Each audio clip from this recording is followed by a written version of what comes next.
Les grandes contradictions. Les grandes contradictions, une émission de décryptage de l'actualité nationale et internationale avec Shamsdine Badaro, Gaspard Adjamossi et Achille Wusso. Les grandes contradictions, c'est tous les vendredis sur Guérite TV Monde.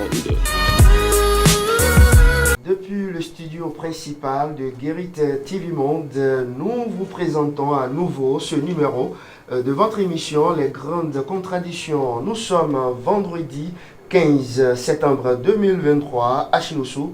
Bonsoir. Bonsoir, Shamsdine Badaro. Gaspard Adjamossi, bonsoir. Bonsoir, Shamsdine Badaro. Le vieux père est déjà là. Oui, si vous le dites. La bonne humeur, c'est tout de suite avec le premier sujet, la rue Opine. Toujours une proposition de Fawziat Sefou à Chiloussou. En cas de colère, la femme peut-elle refuser de faire la cuisine pour la petite famille? La réponse ne tardera pas à venir. Je crois que quels que soient les problèmes qu'il y a entre les partenaires dans un foyer, cela ne doit pas toucher deux choses essentielles. Lesquelles? La première, c'est, comme vous l'avez annoncé, la cuisine. Et la deuxième, c'est le lit.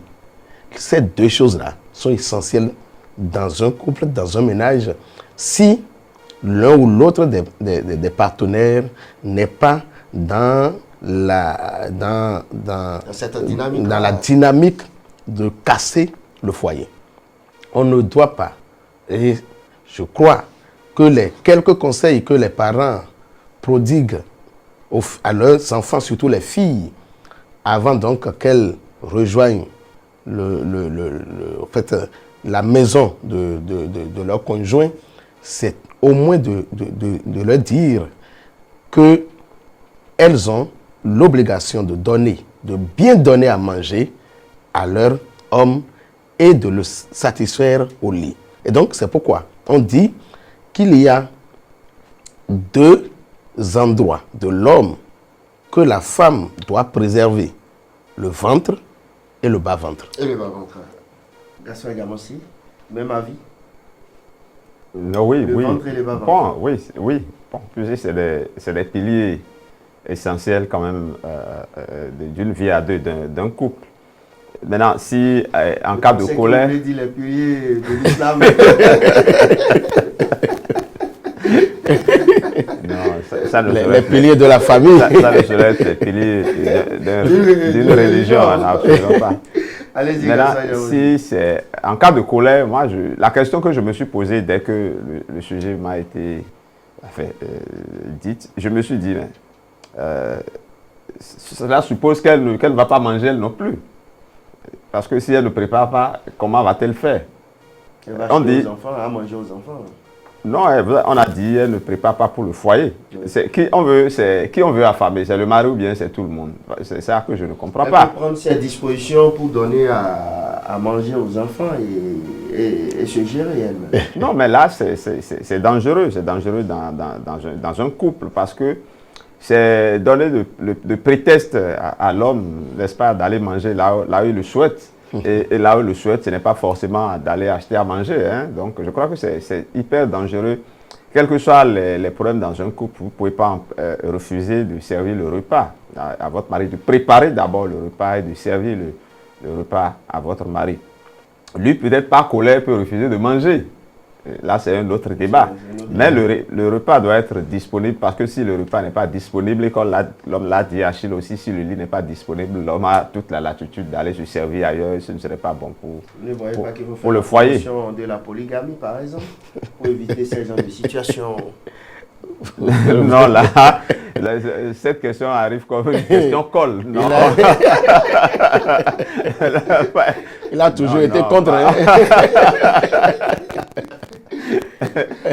Non, parce que j'imagine que la femme qui par colère refuse de donner à manger à son mari, refuse de faire le repas, envoie son mari ponctuellement au dehors parce que là, ce n'est pas une dispute à l'infini. J'imagine que dans 2 ou 3 jours, la dispute va cesser, qu'elle va recommencer par préparer. Maintenant, si vous rentrez dans la durée en envoyant le mari aller chercher carrément une autre personne qui va lui préparer à manger, à force mais même... il y a un risque que de permettre à son homme d'aller manger tout le temps au dehors, il y a un risque que non, mais ça n'est pas tout le temps. s'en aille. C'est pas tout le temps.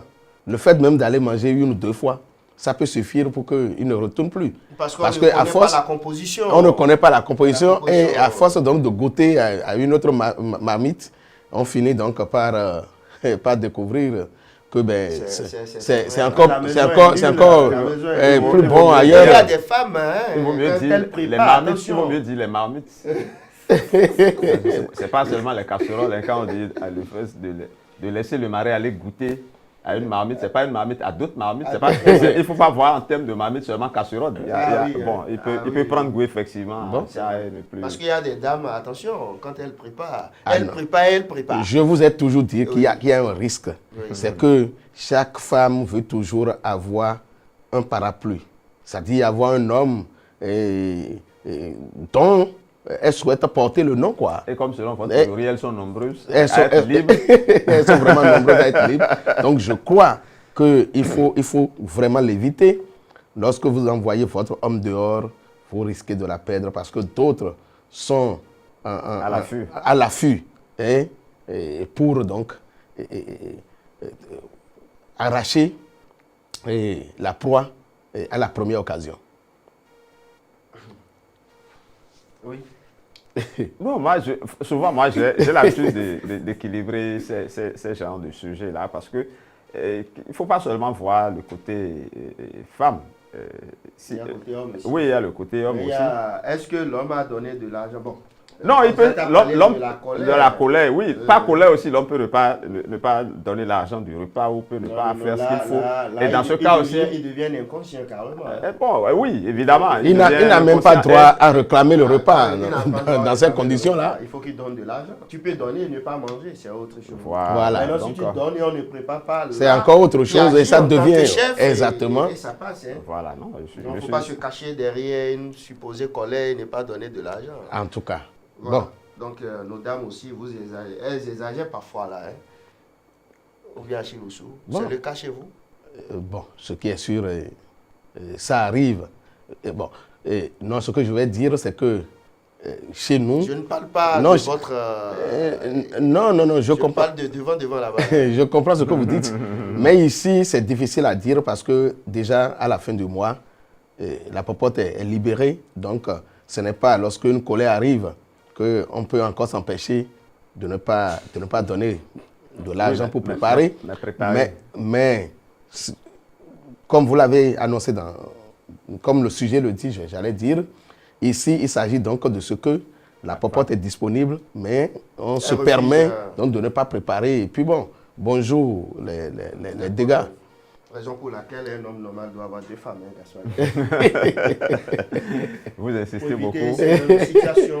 C'est la première où elle refuse ou la deuxième refuse. Et si les deux refusaient, c'est bien. En tout cas, pas colère. Non, vous voulez me dire c'est dans le domaine du possible. Celui qui a 2 ou 3 femmes, vous voulez me dire que les 3 vont trouver la même chemin. Ça peut arriver. Le problème c'est quoi? Je suppose qu'aujourd'hui, vous avez consulté l'oracle. Peut-être que vous avez établi un programme et que vous mangez ici aujourd'hui, vous mangez ici demain. Et aujourd'hui, celle-ci se fâche et elle vous renvoie et vous renvoyez vers l'autre qui se fâche également à son tour pour dire mais si on ne t'avait pas renvoyé de là-bas, tu n'allais pas faire ici. Et là, du coup, voilà, c'est là où je vous amènerai justement une troisième femme. Ah bon? Vous exagérez dans l'élargissement des bases de... Donc il ne faut pas refuser de manger à son mari parce que là, vous risquez d'avoir beaucoup de co-épouses. Ah oui. Bon, il paraît que tout véhicule doit avoir de pneus secours. Mais il faut qu'on exige désormais plusieurs pneus secours. Conceptionnés, comme on les appelle là. Les concessionnaires. Voilà. Donc, un pneu, ça devient insuffisant. Voilà. Merci beaucoup à vous. C'était donc le premier sujet proposé par Fawziat Sefou, je rappelle donc le sujet. En cas de colère, la femme peut-elle refuser de faire la cuisine pour la petite famille? Continuez le débat à la maison et sur notre page YouTube et Facebook. Nous allons parler politique et à présent, visiblement, l'UPR est en balade depuis quelques jours. Non. Non. Bon, heureusement que vous n'avez pas ajouté balade de santé. Mais on a vu des gros pantalons sur le terrain là. Non, il faut zoomer pour reconnaître certains visages. L'Union progressiste a initié une tournée qu'ils ont appelée tournée de reddition de comptes. Évidemment, normalement, en principe, chaque homme politique qui a un mandat, quel que soit le mandat électif ou mandat nominatif, doit en principe rendre compte régulièrement de ses activités, de ce qu'il propose, de ce qu'il fait comme action pour la population. Et donc, c'est déjà naturel que chaque député, chaque élu puisse aller vers sa base pour lui rendre compte de ce qui se fait, parce qu'en réalité, les députés sont des représentants du peuple. Maintenant, si un parti politique estime, comme l'Union progressiste, le renouveau, qu'il faut instituer cela et envoyer ses élus sur le terrain, bon, je crois que vous pouvez dire balade de santé, d'autres peuvent dire que c'est un doublon, d'autres peuvent dire que c'est parce que le parti n'a rien à faire que le parti essaie de faire ça. Mais moi, j'estime que c'est quand même également une bonne chose, parce que le parti les a envoyés officiellement en mission de reddition de comptes. Et nous voyons que les députés sont effectivement déployés dans tous les départements. Mais sans cette action d'éclat et d'envergure du parti, il est souvent rare. Il est rare qu'on voit les députés se déployer de cette manière-là pour aller faire la reddition de comptes. On le voit de façon individuelle et de façon éparse. Au moins cette fois-ci, on voit quelque chose d'envergure et nous imaginons que si les autres partis politiques aussi emboîtent le pas à l'Union progressiste, le renouveau, ça va être quelque chose d'institué. Et on va voir maintenant effectivement les élus aller sur le terrain sous la bannière des partis politiques. Moi, j'estime que c'est une bonne chose. Et les bonnes choses, il faut les recopier. Achille Osso, les bonnes choses. Oui, mais ce n'est pas mauvais. Cela fait partie, en fait, du cahier de charge d'un élu parlementaire. En tant que représentant du peuple, il faut quand même retourner au peuple pour lui rendre compte de ce qui est fait et ou tout au moins pour recueillir les préoccupations donc, des mandants. Et je crois que pour l'avoir initié en tant qu'activité essentielle, je crois que cela restera relatif du parti, du bloc Union progressiste. Reste à savoir maintenant les préoccupations, en fait les questions d'abord qui sont abordées avec les populations sur le terrain. Est-ce que c'est une simple animation de la vie politique? Est-ce que c'est pour aller dénigrer les autres partis? Est-ce que c'est pour recueillir effectivement les préoccupations des populations et de les transformer en projets parlementaires ou en propositions de loi? Je crois que c'est à ce niveau maintenant qu'il faut apprécier cette tournée-là.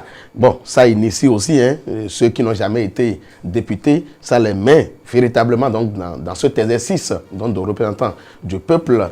Et ça leur permet en tant qu'élus d'être aussi proches de leur base.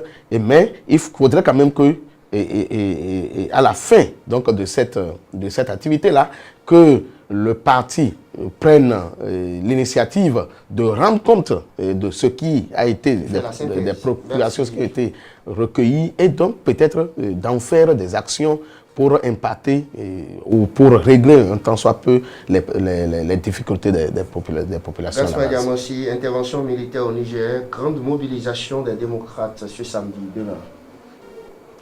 C'est plutôt à ce niveau que moi j'ai envie de dire que ça peut donner l'impression d'une balade de santé.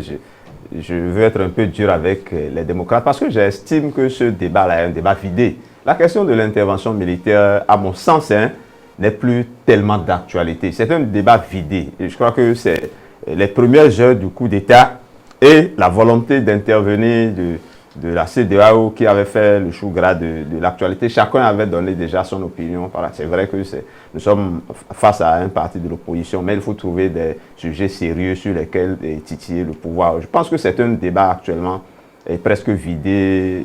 C'est un peu comme les médecins après la mort. Selon moi, en tout cas, cela n'a pas son importance, cette supposée grande mobilisation. Gaspard a l'habitude de défendre les démocrates, donc... non, j'ai l'habitude d'être... Actuellement, ça veut dire que c'est gâté, hein, parce qu'on connaît la position d'Achille Ossou, ce parti politique. Il faut quand même entendre d'abord... C'est gâté sur ce plateau. C'est gâté sur ce plateau. Achille Ossou. Non, mais bon, vous êtes rentré dans mon esprit pour savoir... Non, nous avons vu, on a parlé du communiqué du président... du président d'honneur du parti Les Démocrates ici, que nous avons apprécié. Il y a cette interpellation, les questions d'actualité, avec un débat que le parti a demandé par rapport à cette préoccupation, à cette crise au Niger. Je crois déjà que ces deux-là devraient suffire. Pourquoi encore organiser une marche ou je ne sais quoi pour je crois quand même que, comme je vous l'avais toujours dit ici, vous finirez par me donner raison que les démocrates ont fait de la stratégie de victimisation leur stratégie d'animation de la vie politique. Et sera ainsi jusqu'en 2026. Je crois l'avoir dit. C'est une préoccupation essentielle. Mais est-ce que la forme, la manière qui a été choisie, est-ce que cela ne laisse pas à désirer? Je crois qu'on pouvait peut-être demander audience au président de l'Assemblée nationale, demander audience au président de la République pour en discuter et rendre compte à l'opinion publique et mettre peut-être l'opinion publique nationale et internationale à témoin par rapport aux propositions qui ont été faites à l'endroit du président de la République en tant que président siégeant au sein donc de la CEDEAO pour lui soumettre peut-être les préoccupations, les inquiétudes de la population, mais pour avoir choisi de faire ce qu'ils veulent faire demain, là, je crois que les démocrates, une fois encore, ont raté la cible, malheureusement. Autre sujet à présent, pardon, Gaspard Diamansi, bonne nouvelle pour les retraités, hein, les pensions et rentes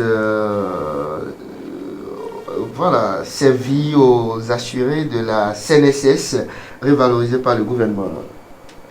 Oui, c'est une bonne nouvelle pour les retraités et assurés de la Caisse nationale de sécurité sociale. C'est vrai que le second mandat du président Patrice Talon, il l'a mis sous le signe du hautement social. Et on attendait ce hautement social-là. Je crois que ça arrive petit à petit. Et maintenant, si ça atteint les retraités, c'est une bonne chose. Les enseignants ont déjà eu droit, n'est-ce pas, à quelques avantages. Maintenant, que c'est le tour des retraités, je crois que c'est une bonne chose. C'est du social et je crois qu'il faut féliciter. Du social pur. Merci beaucoup. Achille Ossou, du social, oui, encore du social. C'est l'effet de surprise même, le fait de surprise par rapport à cette mesure qui est à saluer parce qu'on ne voyait pas ça venir. Et lorsque il y avait eu cette mesure de sursalaire, de revalorisation des salaires, les retraités avaient boudé un peu parce que cela n'accompagne pas à la retraite, sauf les 3% de revalorisation de l'indice salarial. Mais ici, je crois que ce qui a été fait vient compléter parce que le sursalaire n'était pas accordé aux retraités. Et pour avoir fait ceci, je crois que le président de la République et son gouvernement ont véritablement marqué un gros coup. Cela restera à leur actif et je crois que ce n'est que ce que on demande, que le social qui a été annoncé par le président de la République soit vraiment perceptible et que cela impacte la vie des populations. Avant de passer au baromètre, on va pas parler sport, mais on va annoncer quand même que les Guépards du Bénin ne participeront pas à la prochaine CAN en Côte d'Ivoire. Et dans le même temps, les Guépards et Amazon honorent le Bénin au 59e championnat mondial de pétanque. On va en parler vendredi prochain. C'est définitivement terminé en quelques minutes, Gaspard Diamossi. Le baromètre de la semaine qui descend à votre niveau? Et qui descend, c'est tout trouvé, c'est bien entendu le football béninois, la Fédération béninoise de football. Ils ont été incapables, n'est-ce pas, de se qualifier pour la prochaine Coupe d'Afrique des Nations. C'est assez malheureux. Et c'est vrai qu'ils avaient compté sur une victoire à l'extérieur, notamment au Mozambique, pour se qualifier, alors qu'ils avaient la possibilité de gagner le Mozambique ici, ce qu'ils n'ont pas fait puisqu'ils ont perdu face aux Mozambicains ici. Ils ont fait un petit match nul face au Rwanda ici. Ils ont été incapables de battre les Rwandais. Ils ont été incapables de gagner un seul match. Le seul match qu'ils ont gagné, ce n'est pas sur le terrain, c'est sur ce qu'on appelle tapis vert, c'est-à-dire après avoir porté réserve contre un joueur adverse. Donc, véritablement, on ne mérite pas d'aller à cette CAN-là. On avait jeté la pierre à Moussa Latunji, soit disant que c'est lui qui n'était pas compétent. Ils ont amené un blanc, soit disant compétent. Voilà, le résultat est le même. On prend les numéros, on recommence. Donc, pour moi, c'est les Guépards qui vont en bas avec la fédération et tout ce qui va avec l'organisation. Et qui monte, bien évidemment, va rester dans le domaine du sport et dire que cette fois-ci, une autre fédération honore le Bénin à travers la pétanque, puisque d'abord le Bénin s'honore en organisant ce 50e championnat mondial de pétanque. Et cerise sur le gâteau, le Bénin a déjà à son actif plusieurs récompenses. Le Bénin a notamment gagné l'or et est champion du monde en mixte, en doublette mixte. Et ils ont été médaillés d'argent, c'est-à-dire vice-champion du monde en doublette homme. Je crois que c'est tout à l'honneur de notre pays. Donc cette fédération-là, il faut quand même dire qu'elle monte, elle a la cote actuellement. Et les gens pensent même qu'il faut effacer pour l'instant le football et mettre donc, le foot est à terme. La fédération de pétanque est toujours debout. Oui, et d'aucuns pensent même qu'il faut désormais dire que le sport roi au Bénin, c'est plutôt la pétanque et non le football. Merci beaucoup, Gaspard Diamossi. À vendredi prochain, si Dieu veut. Bien. Voilà. Si Dieu le veut. Achille Osso, le baromètre qui monte. Bon, Gaspard m'a ravi la vedette, mais je trouverai encore d'autres pour vous dire. Les démocrates montent là.